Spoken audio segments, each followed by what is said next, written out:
What's going on, guys? This is Blockbird Cryptocurrency coming at you with another video. Market cap is at 352 billion. Bitcoin, Ethereum, and Litecoin are all up between 1 and 2.5%. So we are still trying to fight our way out of this bearish trend, but things look to be on the up and up. So let's talk about today's big news and the role of cryptocurrency in light of these new stricter policies coming out of YouTube, also known as Google, which many of us utilize with YouTube, which is what I'm doing right now, and Google Chrome browser, and so forth. So let's read through this story, and I want to contextualize this from the perspective of blockchain and decentralization. So YouTube introduces stricter policies on gun videos. YouTube will begin a new crackdown on videos involving firearms. This week, the video streaming platform said it will ban videos that promote websites selling guns and gun accessories, including bump stocks, a controversial device that can be attached to semi-automatic rifles to significantly increase the rate of fire. It will also ban videos that show how to assemble firearms.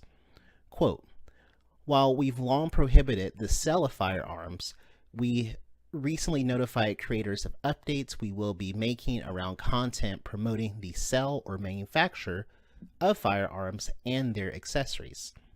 Specifically, items like ammunition, Gatling triggers, and drop-in auto sears," a YouTube spokesperson said in a statement. YouTube had previously banned videos demonstrating how to use bump stocks in the wake of the Las Vegas shooting amid reports that the gunman allegedly used the device. YouTube has a deep repository of gun-related videos on its platform, offering options ranging from gun safety videos to shooting accuracy tutorials. The company says the new policies will go into effect next month, but gun proponents have already expressed outrage. InRange TV, a pro-gun channel, said that it would take its content to Pornhub, a pornography website, in protest of the changes. Quote, "YouTube's newly released vague and one-sided firearms policy makes it abundantly clear that YouTube cannot be counted upon to be a safe harbor for a wide variety of views and subject matter," InRange TV told Bloomberg. Pornhub has a history of being a proactive voice in the online community, as well as operating a resilient and robust video streaming platform.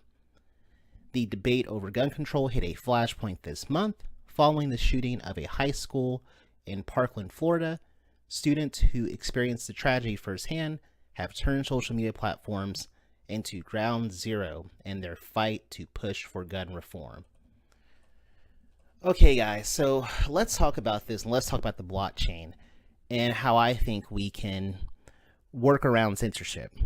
Whether or not you agree with gun control, I think anyone should be concerned when a centralized entity like Alphabet, which is the owner of Google and YouTube, has the power to make large decisions, like very important critical decisions like this, decisions that will cancel out entire channels. I don't know about you, but there are a few channels that I do follow, such as some self-defense channels that look at different situations and how people holding a gun, they were able to escape. And those channels are often promoted by people who do sell firearms, but we're not talking about, grenade launchers or, these spooky assault weapons, if you will. These are just, guys who have gun shops, and they also do different self-defense videos, completely harmless. No one's getting hurt. It's more tactical and educational, but these channels are now vulnerable to being taken down. I imagine the same will happen to gaming channels. Actually, If you think about these broad rules where you have firearms and people are getting shot while it's all virtual, that policy could be enacted against those channels that do promote virtual violence. The point is that we certainly have a problem. And I think the problem, however, in trying to address that problem, I don't think censorship is the answer. And I think many of you feel the same way. So this is why it's imperative for us to invest in projects, not simply because we want to say go to the moon, but we actually want to see real reform, a cultural shift of moving from centralized platforms like YouTube to decentralized platforms like dtube, where voters essentially either upvote or downvote videos. They are locked onto the blockchain and they cannot be deleted by a centralized entity. Of course, the creator of that video can remove videos, but there's no central authority to say, hey, this video violates our policies. You can upload full movies. To my understanding, you can upload porn. It doesn't matter. That's besides the point. It's whatever your forte is. In the free market of ideas, that is, the user will determine whether or not your video should be on the front page or how visible your video should be. And these videos are upvoted and downvoted with Steam power. And that goes back to the Steam cryptocurrency. So let's look at Steam. Well, that's basic attention token. We'll get to that as well. So let's look at Steam and talk a little bit about Steam. And it's been around for a while, but it's been getting a lot of attention lately in light of this crackdown. It is currently trading at $2.26. Had an all-time high of $7.28. So it's a good buy. But Steam also, in addition to being a good buy right now, it powers a blogging platform. It powers a video platform, dtube. So there's more to Steam than just, making a whole bunch of gains in fiat. This is one of many steps that is being taken to address this really big problem that we have with censorship. And as much as we don't like it, you have to remember that Alphabet is a private company and technically they can do what they want. This is their ship and they are steering it. And until users start to transition off of these platforms, they will continue to wield an incredible amount of power. And in addition to YouTube and its alternative dtube, we should also think about the browsers that we're using. And as you can see, or if you've noticed, I am currently using the Brave browser. I actually just downloaded that today. And while it is not my main browser yet, just because I'm getting used to it, so far I'm pretty impressed. As you can see, my screen is really clean. There are no ads. It has an automatic ad blocker incorporated into the browser. In addition to that, it uses the basic attention token, which is a token that functions on top of the Brave browser ecosystem, where users can allow advertisers to show them clips or to direct target marketing towards them. And if they do, they can get compensated for that with the basic attention token. So, and this is an open source system that is pushing against the Googles and Facebooks of the world. Think about Cambridge Analytica. I'm sure you guys have been hearing about that, about Facebook and how user data was breached. Though I don't think that's actually anything new. Anyone who has done any type of online marketing knows that user data is always for sale. I think the controversy is that it was just used for political purposes. But otherwise, it's pretty much fair game for publishers. But what does that mean for the user, you? Well, that means you are just giving away your data, your interests, the things, your hobbies, the things that you purchase. You're giving away that information for free.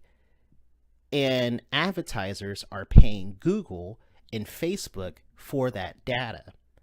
Whereas on browsers like the Brave browser, they instead they charge publishers, or rather you charge the publisher the right to target you with ads, and then you are compensated for the token. So let's take a look at the website.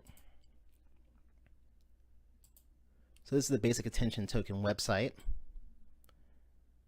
Open source, transparent, decentralized, efficient. Basic attention token radically improves the efficiency of digital advertising by creating a new token that can be exchanged between publishers, advertisers, and users. It all happens on the Ethereum blockchain. The token can be used to obtain a variety of advertising and attention-based services on the Brave platform. The utility of the token is based on user attention, which simply means a person's focus, mental engagement. So that's basically the amount of time that you spend looking on an ad. The basic attention token would track whether or not you are engaging these advertisements, which you yourself allowed to be targeted towards you. So users are abused. Up to 50% of the average user's mobile data is for ads and trackers, costing as much as $23 a month. Ads use 5 seconds of mobile time on average. Ads decrease battery life by as much as 21%. Privacy is violated when large media sites host up to 70 trackers. And then malware advertisements account also for user abuse. So yeah, guys, I think, this is just the start, and you're going to start seeing more of this. And if you want to expedite that process of moving towards decentralizations, I think you should bite the bullet and start giving this stuff a try. This is actually not a shill. I don't own any basic attention token, nor do I own any Steem. Though I do plan on actually moving a lot of my videos to dtube, as well as staying on YouTube while it's alive. That's something I'm probably going to have to do over the weekend when I have some time. But, I'm going to start taking those steps to get from under the thumb of Google in censorship. While I myself, I don't make gun videos, I don't make conspiracy videos. However, I do believe in everyone's right to say and do what they want. And if I continue to utilize Google's products, is that not a tacit endorsement of censorship, essentially? I know we're all in a pickle and we're kind of stuck with this, but we gotta begin to take those steps. So I just wanted to share that with you guys today. Check out Steem, check out dtube. Has a very clean interface. As you can see, I've already set up my account. I have not uploaded videos yet, but I will, at the very least, I will start cross-posting my videos on both YouTube and dtube, just so I can be one of those early adopters. And if you start now, you too will be an early adopter.